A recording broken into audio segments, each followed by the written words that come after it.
Bonjour à chacun et chacune. Je viens vers vous bien plus tard que d'habitude. Il faut vous dire que essayer de méditer, de réfléchir aussi sur ce livre de l'Apocalypse euh, est redoutable. Et ce n'est qu'à cette heure-ci que je peux vous partager un peu le fruit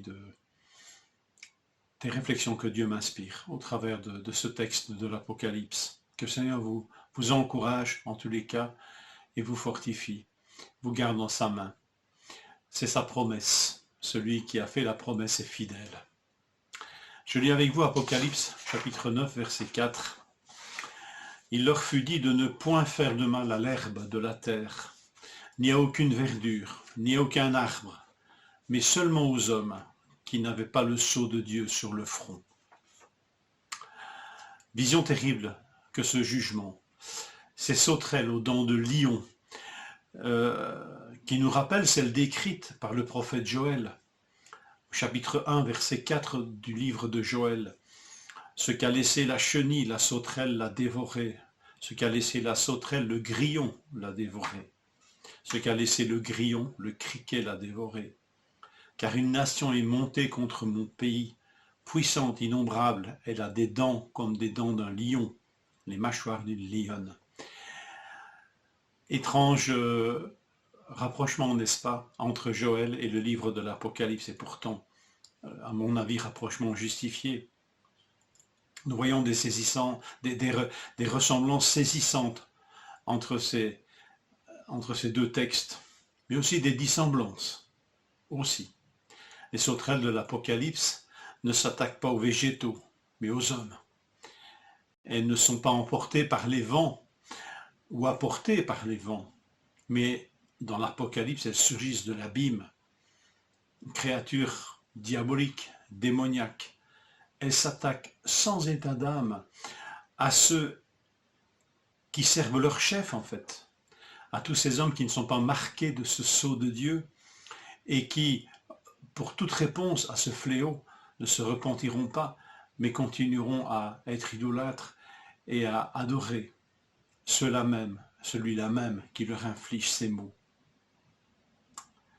En fait, ces sauterelles, créatures démoniaques qui surgissent de l'abîme, elles ne peuvent agir que dans les limites assignées par Dieu. En conséquence, de quoi? Elles ne s'attaquent pas à ceux et celles qui sont marqués ou scellés par Dieu sur le front. Et qui sont donc ces hommes, ces femmes qui ont ce sceau de Dieu sur le front, qui fait que ces sauterelles, ces créatures démoniaques ne s'attaquent pas à eux ou à elles. Mais en fait, c'est au chapitre 7 de l'Apocalypse que nous voyons qui sont ceux qui ont ce sceau, qui sont marqués par Dieu. Chapitre 7, verset 3, il est dit « Ne faites point de mal à la terre, ni à la mer, ni aux arbres, jusqu'à ce que nous ayons marqué du sceau le front des serviteurs de notre Dieu. » Et alors sont cités là 144 000 hommes issus des 12 tribus d'Israël, 12 000 pour chaque tribu, qui chacun à leur tour sont scellés du sceau de Dieu sur le front. Et ceux-là donc ne seront pas touchés par le fléau des sauterelles démoniaques. Ils ne seront pas touchés ni tourmentés par ces sauterelles démoniaques. Dans le Nouveau Testament, il nous est parlé aussi d'être scellés d'un sceau de Dieu. Je lis ceci dans 2 Corinthiens 1, 22. Donc Dieu nous a marqués de son sceau et il a mis dans nos cœurs les arts, donc les acomptes de l'esprit. Dans Éphésiens 1, 13.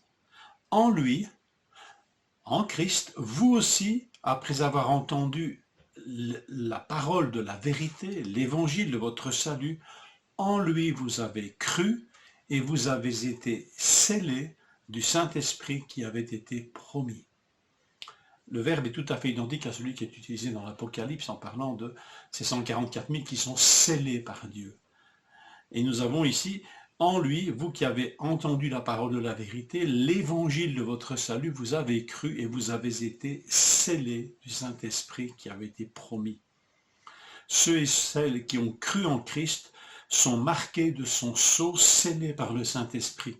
signe d'appartenance. Mais ce sceau, le fait d'être scellé ainsi, est aussi responsabilisant. Trouvons encore un troisième passage dans le Nouveau Testament, à Éphésiens chapitre 4, verset 30. « N'attristez pas le Saint-Esprit de Dieu par lequel vous avez été scellés pour le jour de la rédemption. » Le jour, le fameux jour qui correspond souvent à ces jours de jugement, ces jours de la fin où Dieu va juger le monde. N'attristez pas le Saint-Esprit par lequel vous avez été scellés. Sceau responsabilisant, n'est-ce pas? Puisque vous avez été scellés, n'attristez pas celui qui vous a scellés de la sorte. Le moteur de notre obéissance est le sceau apposé par le Saint-Esprit de Dieu. On pourrait dire mais c'est un moteur de motivation qui est relationnel, vivant. N'attristez pas le Saint-Esprit. Alors, scellé par le Saint-Esprit, le malin ne peut nous tourmenter et ne peut nous séparer de celui qui règne éternellement, en qui nous avons cru et en vertu de quoi nous avons été scellés pour lui appartenir. Que le Seigneur nous encourage et nous fasse prendre conscience combien être scellé par son esprit est de première importance. Que le Seigneur vous encourage et vous éclaire et m'éclaire sur ces choses. Bonne journée.